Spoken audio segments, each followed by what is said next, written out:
Bonjour à tous. Bon, déjà je commence par de plates excuses sur le titre, les enjeux du logement et de la mixité urbaine. Je vais plus vous parler des enjeux du logement, mais plutôt des enjeux de la rénovation des logements et en quoi le financement de la rénovation énergétique peut être un levier vers la transition énergétique.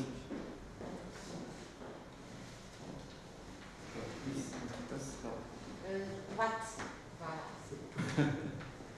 Donc déjà quelques mots sur Hiro, un drôle de nom.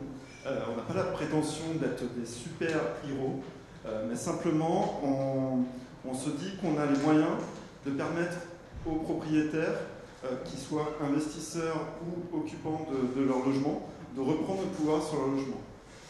À la base, on a plutôt des origines PropTech, puisqu'on manipule des données, soit des données immobilières ou des données bâtiments. Très concrètement, on a en moyenne 1500 données derrière chaque adresse postale. À partir de cet actif, on a fait en sorte de construire une expérience. Et cette expérience, on a construit une expérience de financement. Donc on se considère aujourd'hui FinTech de la transition énergétique, en tout cas FinTech permettant aux particuliers de financer leurs travaux de rénovation énergétique et ainsi avoir un impact sur le climat. Alors, Hiro est parti en fait du constat que les Français étaient sensibilisés à la démarche, que lorsqu'ils s'interrogeaient pour réaliser des travaux de leur logement, ils s'interrogeaient sur l'impact que ces travaux pourraient avoir sur le plan énergétique. Pour autant, ils sont sensibilisés, mais ils savent pas bien où s'informer et surtout, là où ça bloque, au niveau du cycle de prise de décision des travaux, c'est au moment du financement. Donc voilà, on est le propriétaire. En fait, le propriétaire, lorsqu'il prend sa décision de réaliser des travaux de rénovation énergétique, il est face à toute une série d'acteurs qui ont tous un rôle très important, très impactant. Donc aussi bien les collectivités, acteurs locaux qui ont un rôle de conseil, les dispositifs publics, les acteurs filière énergie, donc les fournisseurs d'énergie, les acteurs bâtiments et travaux, les acteurs immobiliers aussi qui souvent jouent un rôle de conseil, et les banques et assurances qui elles aussi jouent un rôle de conseil. Hiro a pris le défi de fluidifier en fait la relation entre l'ensemble de ces acteurs, tout simplement parce qu'aujourd'hui, tous ces acteurs qui gravitent autour de l'expérience travaux le font en silo, et en fait ça ne se parle pas, et aujourd'hui c'est un frein à l'accélération de la rénovation énergétique. Donc ça c'est un élément de différenciation très, très fort. Autre élément de différenciation, c'est qu'on a décidé d'ouvrir nos données notamment de connaissance des territoires. Donc on est en capacité de dresser un bilan de la rénovation énergétique territoire par territoire, donc de la région en passant par le département jusqu'à la commune, et d'extraire l'analyse des passoires énergétiques sur ce territoire, pouvoir les localiser, être en capacité aussi d'évaluer l'indice de tension artisanale, sur quel secteur est-ce qu'on manque d'installateurs d'isolation. Et du coup, voilà, on est capable aussi d'identifier les secteurs qui agissent plus fortement que les autres, en tout cas de classer ces secteurs en termes d'impact, en termes de rénovation énergétique. Donc ça, ouais, c'est un premier teasing.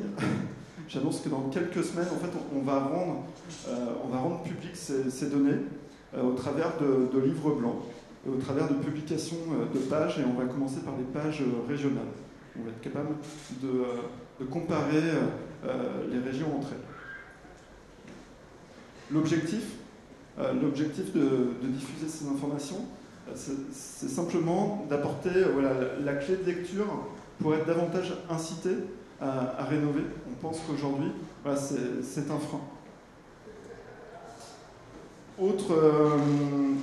Autre levier, vous l'aurez compris, on se caractérise autour de notre ouverture des territoires, ouverture des acteurs, mais on a aussi un axe très fort qui est la transparence de notre modèle tarifaire.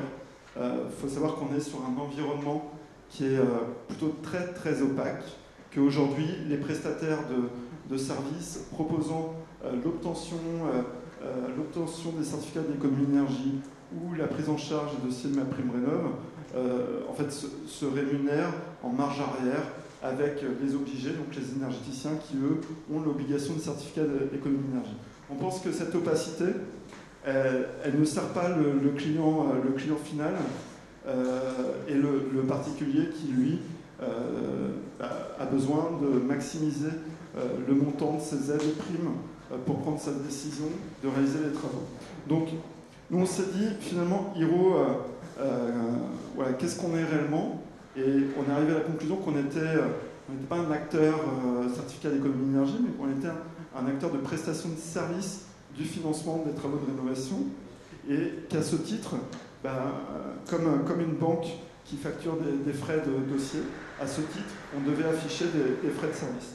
Donc, avec Hiro, on a des montants de primes et aides qui sont du coup bonifiés, plus importants qu'à la concurrence, et des frais de service qui sont clairement affichés et qui potentiellement pourraient être pris en charge par un tiers, type son entreprise, l'entreprise du particulier qui réalise les travaux, ou sa banque. Autre point important, on assiste en fait aujourd'hui à ce que les 53 000 professionnels artisans reconnus garants de l'environnement prescrivent davantage. En fait, on assiste à une vraie tendance où ils souhaitent prescrire à leurs clients particuliers un service pour que ce client particulier puisse gérer en totale autonomie avec ce prestataire de service le financement des travaux. Il n'y a encore pas si longtemps que ça, une très grande majorité des professionnels reconnus garants de l'environnement déclaraient eux-mêmes les primes. Voilà. Là, on assiste vraiment à un changement du marché. Et du coup, on favorise la prescription des artisans, auprès des artisans professionnels reconnus garants de l'environnement, la prescription auprès de leurs clients particuliers. Ils peuvent très concrètement prendre un rendez-vous avec un conseiller Hiro et que ce soit identifié que ça vient de leur part.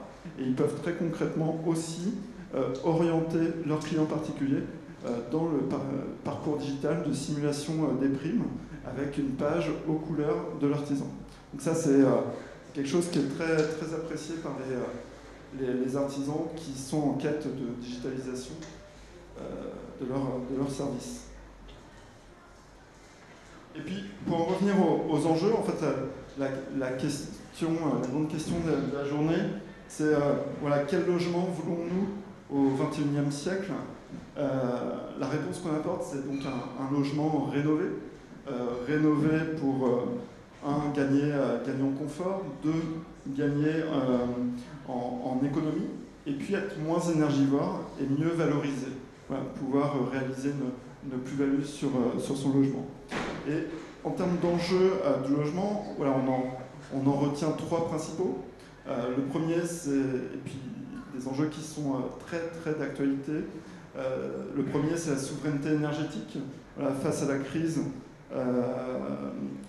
en Ukraine, on voit que rénover les logements peut être un levier finalement assez court terme pour répondre à cette souveraineté énergétique, puisque en moyenne, il se passe entre 6 mois et 9 mois entre la décision de prendre les travaux, de réaliser les travaux et la réalisation des travaux.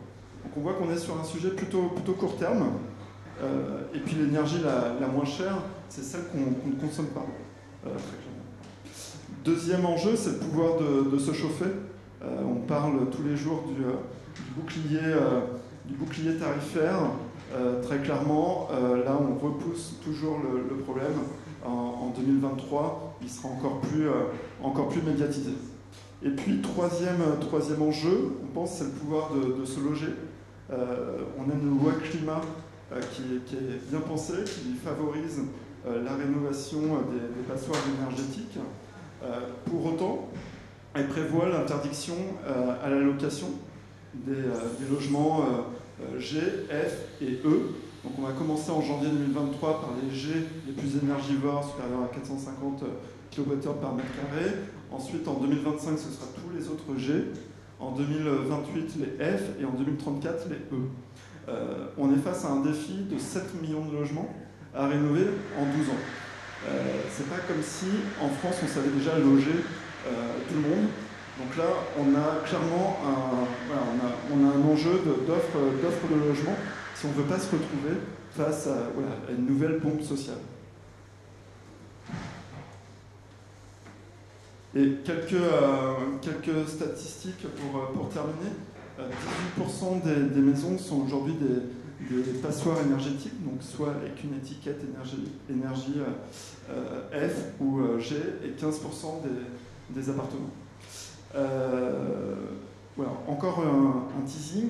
Mardi prochain, Hiro va dévoiler son baromètre des Français de la rénovation énergétique en collaboration avec Opinionway, où on s'est intéressé à plusieurs questions importantes.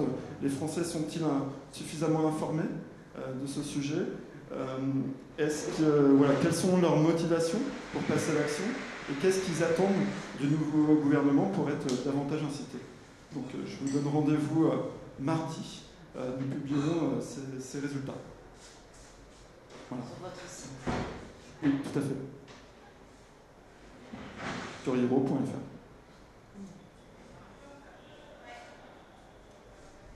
Est-ce que vous avez des questions?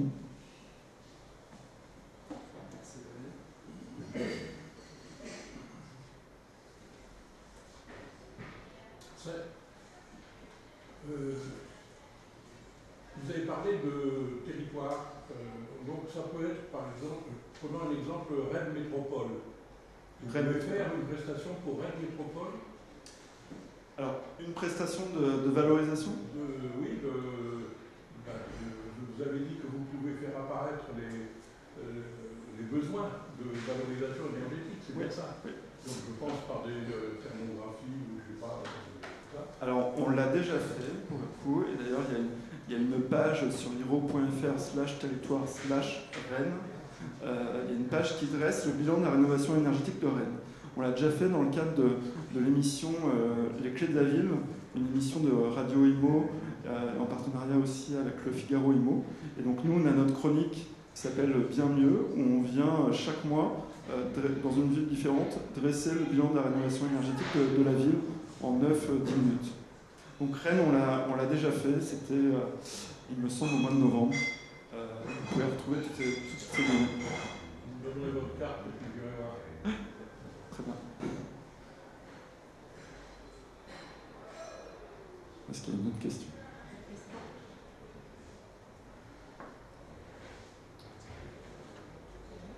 De toute façon, c'est du bâti.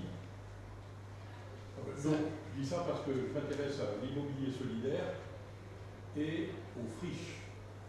Donc, une friche, par définition, c'est vacant. C'est du bâti. Donc, vous ne pouvez rien faire sur les friches. Non, c'est du bâti.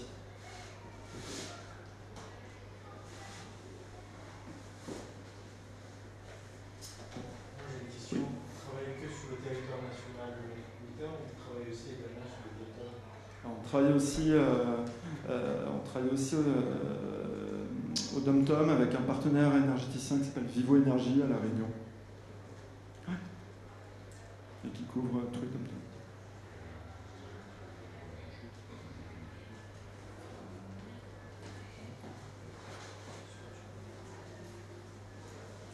Merci à tous. Merci.